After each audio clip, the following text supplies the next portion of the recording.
Alright, let's go ahead and get started on this next drawing. Before we can actually start our drawing, we do need to set up our grid, snap, and line scale.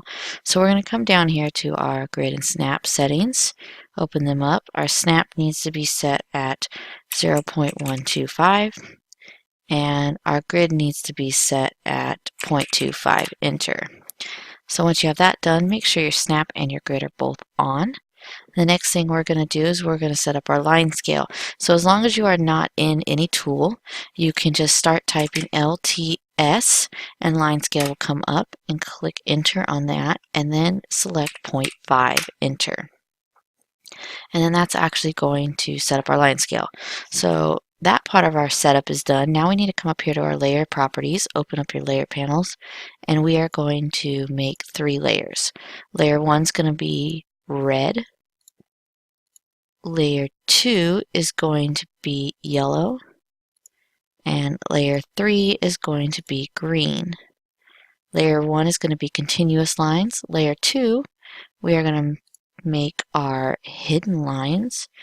Now I know we're not going to be using hidden lines in this drawing, however, this is a good habit to start setting up.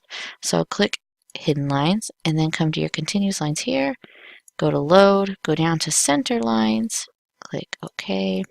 Make sure you have center selected, click OK. So we have red, continuous, yellow, hidden, green, center. So that's set up and I can close that now. And I'm going to come up here to our layers and go to layer 1 for continuous lines. So we're going to start by drawing a number of circles. We need them in the diameter setting. And we're going to start at 0.2, 5, enter. So that's where we're going to start our drawing. Now we have a couple different sizes. We're going to end up making 5 drawings or 5 circles. The first one we're going to do is going to be 1.5 in diameter. Then we're going to come up here and make another circle. Make sure it's diameter. You want 2, 5 again. This time we want 1.75, enter. We're going to do the same thing again, 2, 5.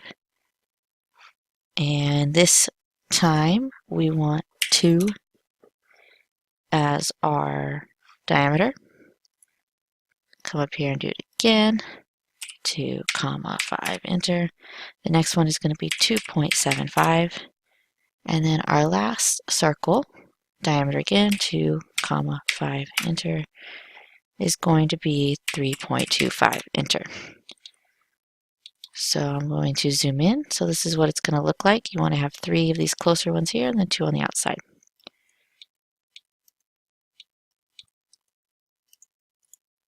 So I'm going to pan over here. Now a quick little tip for when you're trying to move left and back and forth across the screen. Your mouse ball, the scroll ball that's in the center of, or scroll wheel, mouse wheel, whatever you want to call it, that's in the center of your mouse. You know, if you click it twice, it'll zoom in, and you can roll the wheel to zoom in and out. However, if you hold the wheel down, it allows you to pan back and forth, so it's a lot quicker. So we can just move that guy over to the left. Now the next thing we're going to do is we're going to draw the side view. So this is the front view of our drawing. And then now we're going to draw the side view over here.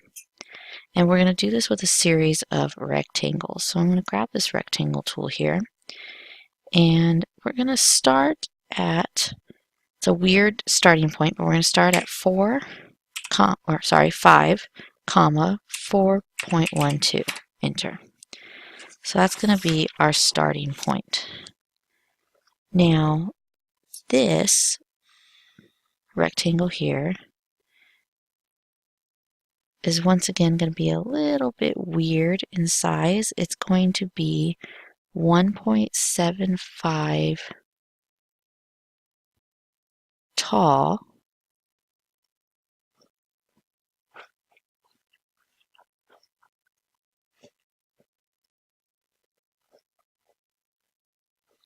and 1.375 wide. So I'm going to type in 1.375, comma, 1.75, enter. So that is our first rectangle. Now our second rectangle is going to be 2 high and 1.75 wide. So we should start 1 click down. We should be able to go up 2. There we go. So 1 snap away from the corner and then 1.75 over. There we go. So rectangle again. This one is 2.75. So we should go 2 snaps down, go up to 2. I did that a little off. We'll center this in a second, and it's going to be 2 wide. So if you made a mistake like this where it's obviously not centered, you can just use the Move tool. Click on your object, select Enter, and let's move it down 1 snap. There we go. Now it's centered. So our next rectangle, it's going to be a little bit smaller, is going to be 3.25. So it should be 2 snaps. And it's only going to be 0.5 wide. So just like that. So as you can see, this kind of is like a lens that goes out. It kind of telescopes out a little bit. So this is the front view where we can see all of the circles, and then this is the side view. Now if you'll notice, there's 1, 2, 3, 4 here, but we have 5 rings. So the reason why is because we're actually going to kind of taper this in here using the chamfer, and that's going to cause it too. So I'm going to come up here to our fillet tool, and I'm going to click on chamfer. I'm going to right click and go down to distance, and that is going to be 0.125. Enter, 0.125 again, enter. So we're going to go from here and here, and there's our first one. And then we need to do the same thing again.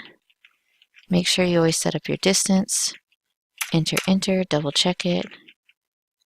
Select, select. All right, there is our chamfer. Now we are going to need to draw a straight line down, so I'm going to grab my line tool and simply go straight down and select enter. So now that's first part's done. So see, this is the smaller inner circle here. Then our next one and our next one.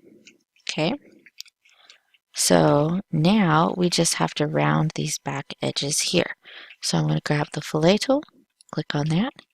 I'm going to go down to my radius, and our radius is going to be 0.125 as well. I'm going to select multiply, so I'm going to right click, select multiply, so I can do both of them a little bit faster. And done. So here we have our second drawing. So these are the main parts, but now we still have to do our center lines. So I'm going to come up to my layers. I'm going to go down to center lines. I'm going to grab the line tool. I am going to go straight through the center, and it's okay to have a little bit of overlap. You kind of want your center lines to stick out a little.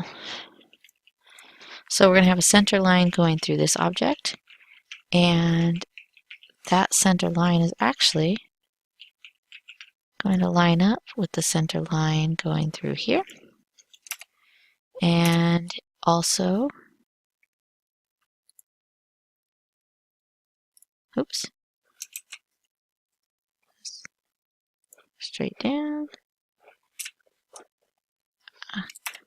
Well, that was weird. I'm going to select that extra line and delete it.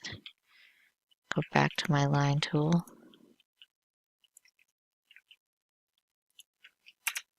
There you go. So you just need to have the center line crossing through your circles here and the center line crossing through your actual telescoped drawing on the side. So now we have both views with our center lines and all of our points.